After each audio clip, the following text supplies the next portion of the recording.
I'd like to introduce a very, very special guest. Charles, would you be willing to join us? Do it.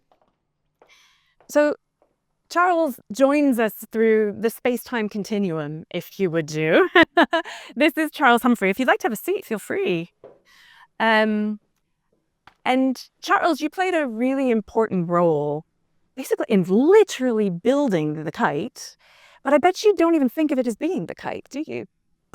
No, I don't. Yeah. In my day, it was not the Kite. It was, if it was anything, it was West Barnwell, Okay. what it was known as. But it didn't have an identity. It's very interesting listening to what you've been saying.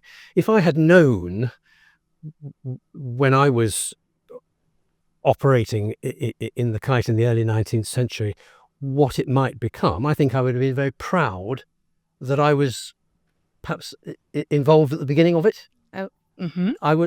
I was a speculative builder and architect. And your full name is? My full name is Charles Humphrey. Charles Humphrey. Very nice to meet you, Charles. And I inherited a business from my father. My father had been a carpenter and a builder, and I'd always been very interested in architecture.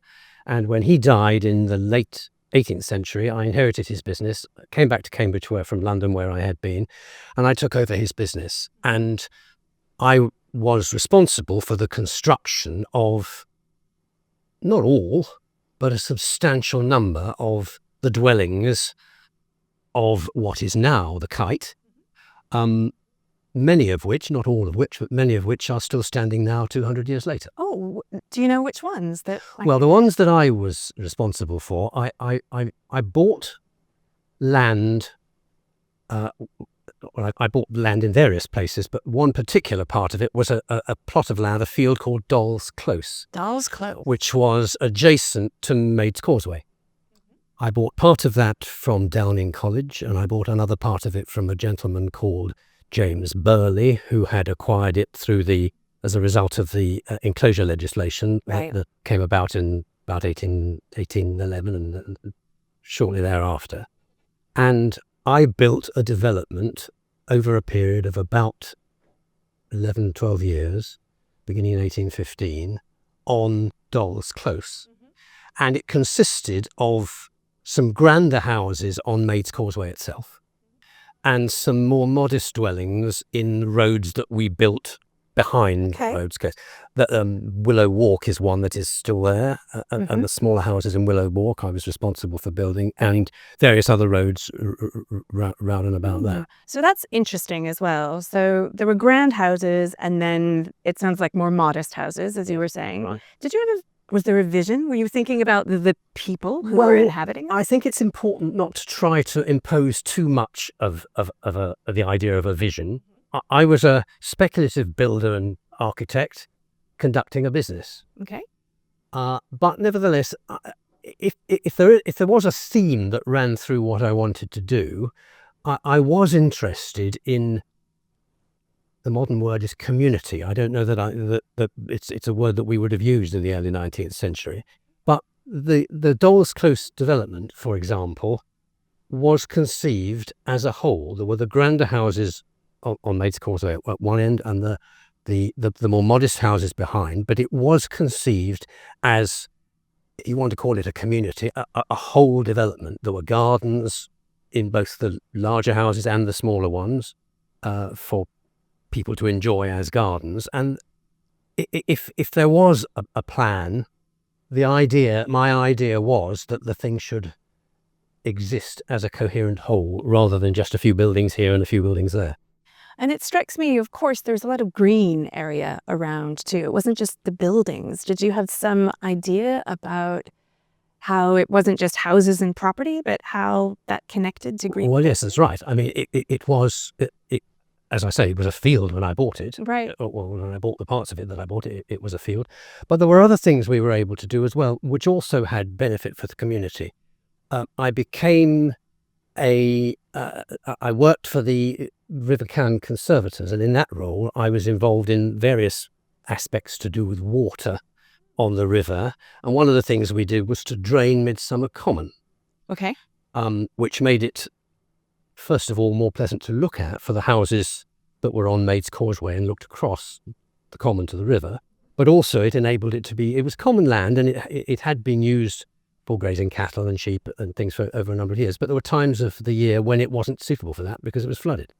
So we were able to drain it and make it more usable as common land, which it remained, throughout the year. Similarly, we did some work on Parker's Peace.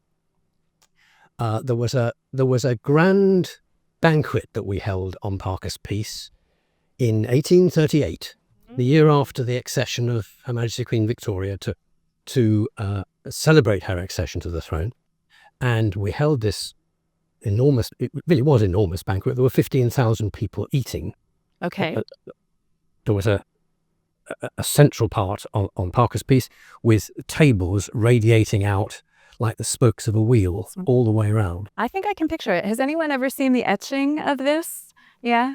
You can. I know it's hanging at the University Arms Hotel, or the University Hotel on Parker's Peace, if you're ever interested. It was a great event, and a lot of work went into it from a lot of people. But one of the things that occurred to me then was that there were ways in which Parker's Peace could be improved. We managed to introduce a scheme where we put footpaths across Parker's Peace in various directions, and we separated them out from the rest because of the fact that there were animals on the rest of it, but that they attracted cattle and horses, and they attracted flies, and we were able to improve things by dividing off the footpaths that people were able to use from the rest of the area. We planted trees around the perimeter, particularly on the Parker's Terrace side, and these were all things that I was involved in at the time. And then I heard you were mayor at one point, weren't you? I was, yes. That's right. And we've been talking about this notion of town and gown. Was that a notion that you had when you were the mayor of Cambridge? I would think you're very much part of town if you're the mayor. I'm not sure that it was. It was like that. I mean, I dealt with the university and with colleges at the university from time to time as I needed to in the process of the work that I did, but I don't think we weren't conscious of a town and gown divide. I'm not sure that there was that much of a town side to Cambridge then. In the first place, the building and development of this area of West Barnwell was probably what started that. I was fortunate that I came at a time when the population of Cambridge was expanding. People were leaving the countryside and coming into the town, and there was therefore a need for more housing for the people who were doing that. And that suited what I was in business to do. Right. The enclosure legislation came at about the same time as well, which also suited what I was able to do. Okay. And we developed from there. But the idea either that there was a kind of master plan in my mind at the beginning is not correct. And I wasn't particularly aware of a town and gown divide. I was not a university man myself, so clearly there was a town side, and to the extent that I then became mayor, there was a town side to what we did, but I was not aware of a particular divide at that time. Yep. Yeah, at the same time, so you weren't aware of a particular divide, but there was something really special about this wonderful coronation celebration that I think was a little bit different in terms of how we normally see. Well, I think of power, isn't it? Well, I was keen to that the poorer people of Cambridge should benefit from what we were doing. The original plan had just been to have some fireworks, which is fine, and we actually finished off our event with fireworks as well, and that's very good. But I felt that we needed something bigger than that, something grander. And what we did was I wanted the guests to be largely from the poorer people of Cambridge. Okay. And we approached all the parishes in and around Cambridge with that brief and required them to decide who should come, Right. who should come as guests.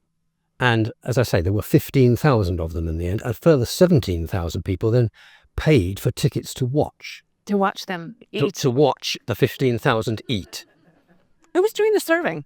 Well, all the food was all The people who normally work as servers were guests. Well, yes, I suppose that the food was all cooked in various university college kitchens, and it was the university colleges who provided the staff to. That's a mobile phone, by the way. I don't know if you're. No.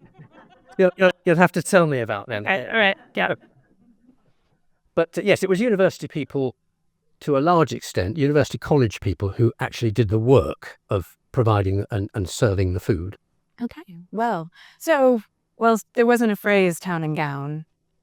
And I'm putting, in my opinion, from what I hear, is that here in 2025, it sounds like there was already a sense of, there was at least a social strata that existed. There certainly was. Yeah. Yes, that's certainly true. And going back in time, 200 years ago, if you had a crystal ball, what do you think the world would be? What do you think what you built would be 200 years later? That's also that's It's conjecture. That's also Pure conjecture. difficult. I mean, I think the buildings that I constructed were good buildings structurally, and I think they were aesthetically. I hope they were, and I was happy to think that I was making some kind of contribution to the architectural heritage of Cambridge or something, or something like that. But I don't think I specifically sat down and thought, well, what is going to happen to this in 200 years or 100 years or in any specific period of time. It was, again, it wasn't a plan, and it wasn't a forward projected plan. We did what we did because that's the business that I was involved in. Right. But I was interested in providing benefits for the poorer classes, and I hope that in various things that we did, we were able to achieve that. Thank you so much for joining us, Charles. That was really enlightening to get a sense of the beginnings. And I know you're going on the tour with us, so you might want to go and get your cloak on. Right. Cold outside. Yep. Thank you so much. Thank you very much. Thanks, Charles. Thank you.